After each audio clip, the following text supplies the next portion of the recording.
ॐ जननीं शारदां देवीं रामकृष्णं जगद्गुरुं पादपद्मे तयोश्रित्वा प्रणमामि मुहुर्मुहुः। श्रीमा शारदा देवी स्मृति कथा स्वामी ईशानानंद द्वारा। कलिकतारू माँ थरे केदार बाबू को चिठी लिखिले, तुमे माने जदि कोआलपड़ारे मो पाई गोटे घर करिपार ताहले गाँ को गले मझिरे मझिरे तुमर सेठारे रहिबी। यही चिठी पाइला परे आमे निजे चेष्टा करी तांको पाई गोटे घर निर्माण कलु। ताहा ही जगदम्बा आश्रम नाँ परिचित हैला। प्रथम थर माँ सेठारे प्राय 15 दिन वास करी जयरामबाटी जाइथिले। परे दिन अपराह्न तांकर द्वितीय थर आसिबा स्थिर हैला। आमे पालिंकी ठीक करी रखिलु, किंतु सेही दिन सकाळु ही मुसळ धारारे अविश्रांत वर्षा आरंभ हैला। नई बढ़ी होइछि खबर आसिला। तथापि केदार बाबू कहिले, तुमे माने माँ को आदेश अनुजाई पालिंकी नहीं यथा समय पहुँची जाओ, तापरे माँ जेमिति कहिबे सेमिति करिबो।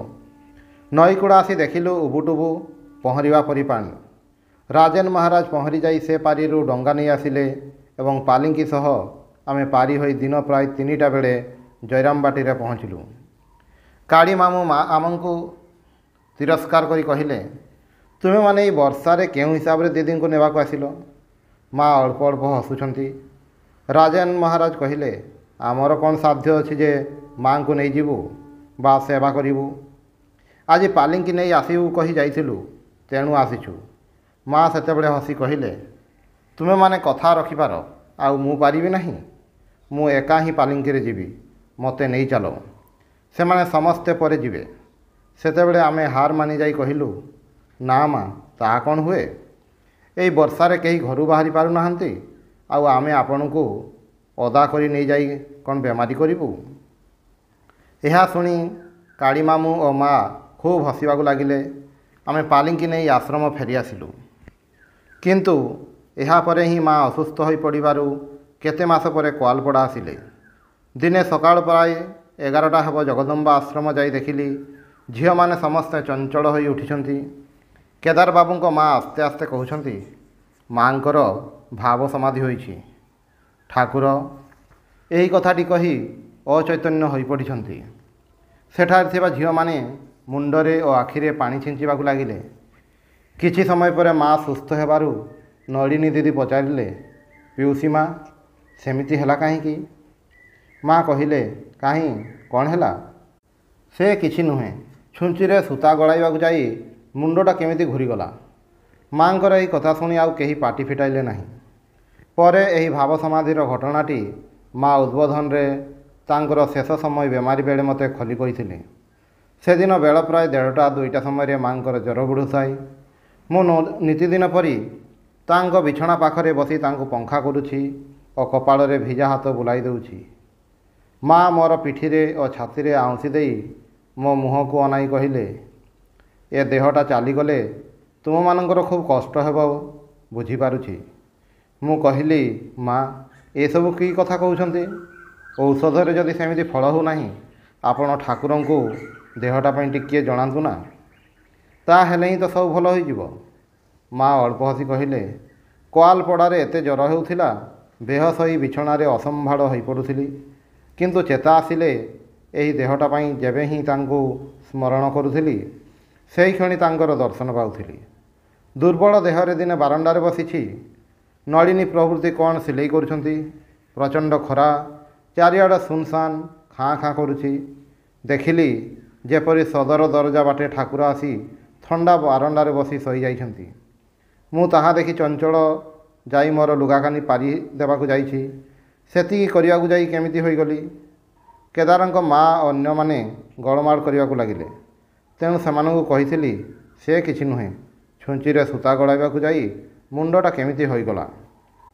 तुम मानंकु अनेई देहटा पाई ठाकुरंकु कौन मझिरे मझिरे जणाउ नाही, किंतु देह पाई जेतेबेले तांको स्मरण करुछि जमा तांको दर्शन पाउ नाही।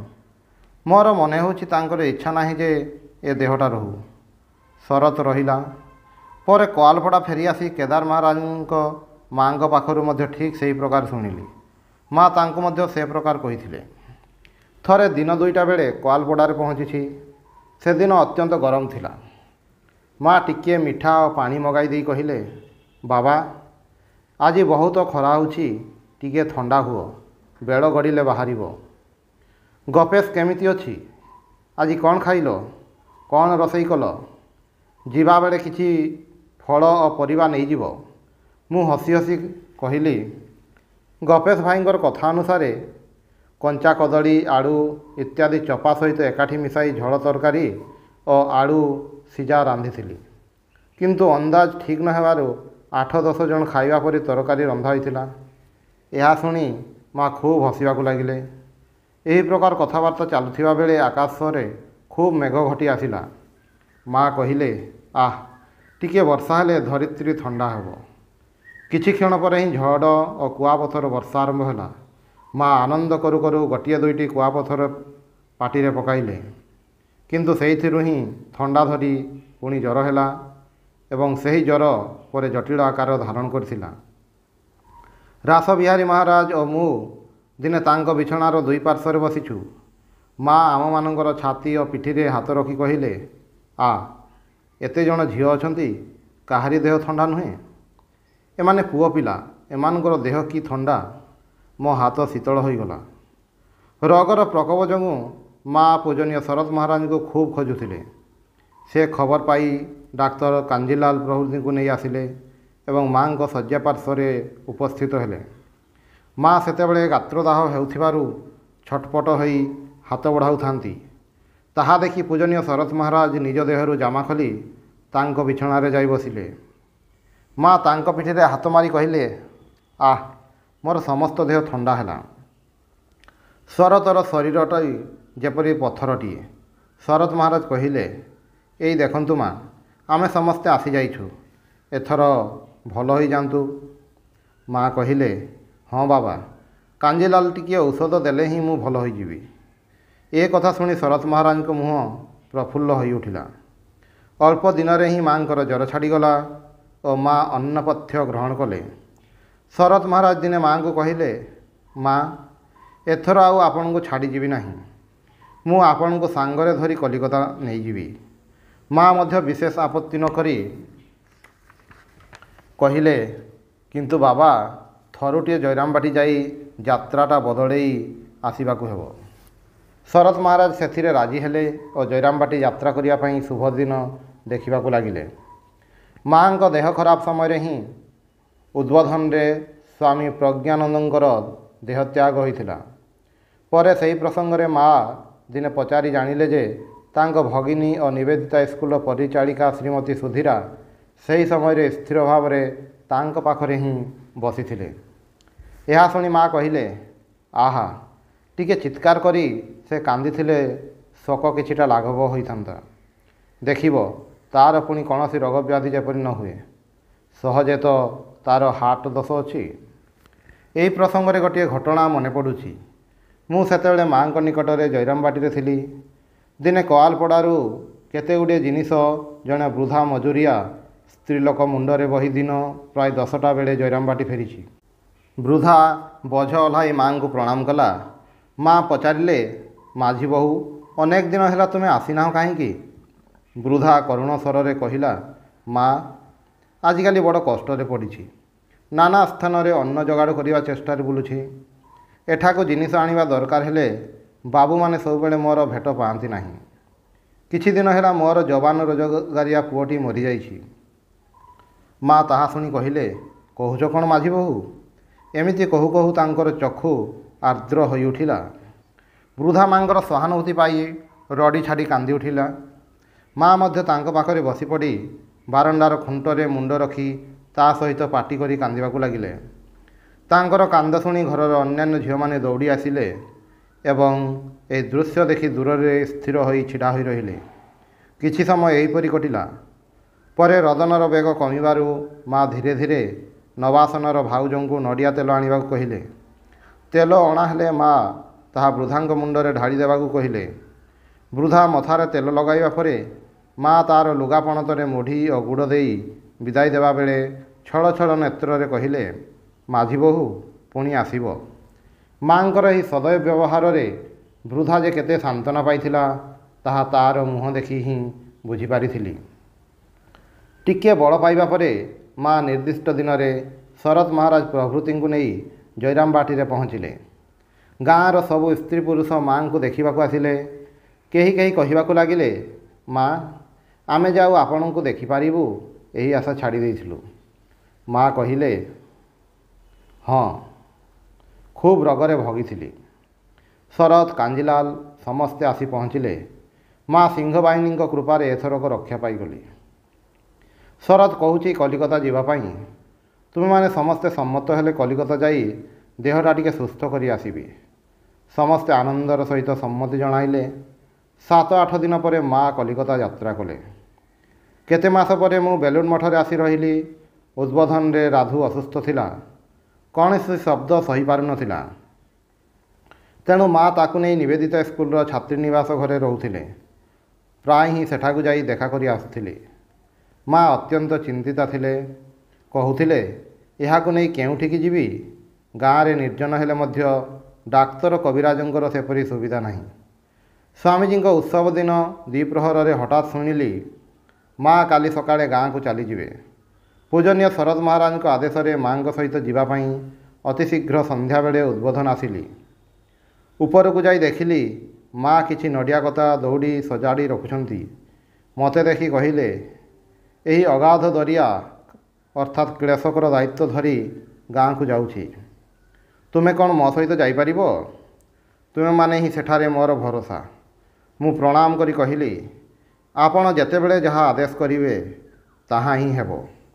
ଆପଣଙ୍କ ସହିତ ଯିବି, ସେଥିରେ ପୁଣି ଆପତ୍ତି କ'ଣ? ମା କହିଲେ, ତାହା ହିଁ କୁହ। ଏହି ଦଉଡ଼ି ଫଉଡ଼ି ନେଇ ଜିନିଷପତ୍ର ସବୁ ସଜାଡ଼ି ବାନ୍ଧି ପକାଉ। ଏ ପର୍ଯ୍ୟନ୍ତ କିଛି ହିଁ ସଜଡ଼ା ହୋଇନାହିଁ। ତୁମକୁ ଅପେକ୍ଷା କରି ବସି ବସି ଦଉଡ଼ି ଗୁଡ଼ାକ ସଜାଡ଼ୁଥିଲି। ରାତି 11ଟା ପର୍ଯ୍ୟନ୍ତ ମାଙ୍କ ସହିତ ବିଛଣାପତ୍ର ସବୁ ବନ୍ଧାବନ୍ଧି କଲି। ତା ପରଦିନ ବଡ଼ି ଭୋରରୁ ତାଙ୍କ ସହିତ ଯାତ୍ରା କଲି। ବିଷ୍ଣୁପୁରରେ 3 ଦିନ ବିଶ୍ରାମ କରି ଆମେ ପ୍ରତ୍ୟୁଷରୁ 6 ଖଣ୍ଡ ଶଗଡ଼ରେ ବାହାରିଲୁ।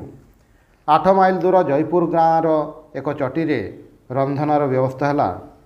ଚୁଲିରୁ ଓହ୍ଲାଇବା ବେଳେ ମାଟି ହାଣ୍ଡିଟି ହଠାତ୍ ଭାଙ୍ଗିଯିବାରୁ ଭାତ ପେଜ ଚାରିଆଡ଼େ ଖେଳେଇ ହୋଇଗଲା। ଆମେ କିଂକର୍ତ୍ତବ୍ୟ ବିମୂଢ଼ ହୋଇପଡ଼ିଲୁ। ମା କିନ୍ତୁ ଆଦୌ ବିଚଳିତ ନ ହୋଇ ଗୋଟିଏ ନଡ଼ା ବିଣ୍ଡା ସାହାଯ୍ୟରେ ପେଜରୁ ଭାତ ଗୁଡ଼ିକ ଆଡ଼େଇବାକୁ ଲାଗିଲେ। ତାପରେ ହାତ ଧୋଇ ବାକ୍ସରୁ ଠାକୁରଙ୍କ ଛବିଟି ବାହାର କରି ଗୋଟିଏ ପାଖରେ ବସାଇଲେ ଏବଂ ଗୋଟିଏ ଶାଳ ଗଛ କାଠି ଦ୍ୱାରା ସେଥିରୁ କିଛି ଭାତ ପୃଥକ କରି ଗୋଟିଏ ଶାଳ ପତ୍ରରେ ଡାଲି ତରକାରୀ ସଜାଇ ଠାକୁରଙ୍କୁ ହାତ ଯୋଡ଼ି କହିଲେ, ଆଜି ଏହି ପ୍ରକାରର ହିଁ ବ୍ୟବସ୍ଥା କରିଛ, ଶୀଘ୍ର ଆସି ଗରମ ଗରମ 2ଟା ଖାଇନିଅ। ଆମେ ସମସ୍ତେ ମାଙ୍କର କାଣ୍ଡ କାରଖାନା ଦେଖି ହସିବାକୁ ଲାଗିଲୁ। ତାହା ଦେଖି ସେ କହିଲେ, ଯେତେବେଳେ ଯେମିତି ସେତେବେଳେ ସେମିତି ତ କରିବାକୁ ହେବ। ଆସ, ତୁମେମାନେ ସମସ୍ତେ ଏବେ ବସିଯାଉ ତ। ସେତେବେଳେ ଆମେ ସମସ୍ତେ ଚାରିପଟେ ବସିଗଲୁ। ମା କାଠିରେ ଆଣି ଆମକୁ ପତ୍ରରେ ପରସି ଦେଲେ ଏବଂ ନିଜେ ମଧ୍ୟ ଗୋଟିଏ କଡ଼ରେ ଗୋଡ଼ ଲମ୍ବାଇ ବସି ଖାଇବାକୁ ଆରମ୍ଭ କଲେ ଓ କହିଲେ, ସୁନ୍ଦର ରୋଷେଇ ହୋଇଛି। ଆହାରାଦି ସାରି ଗାଡ଼ିରେ ବସିଲୁ।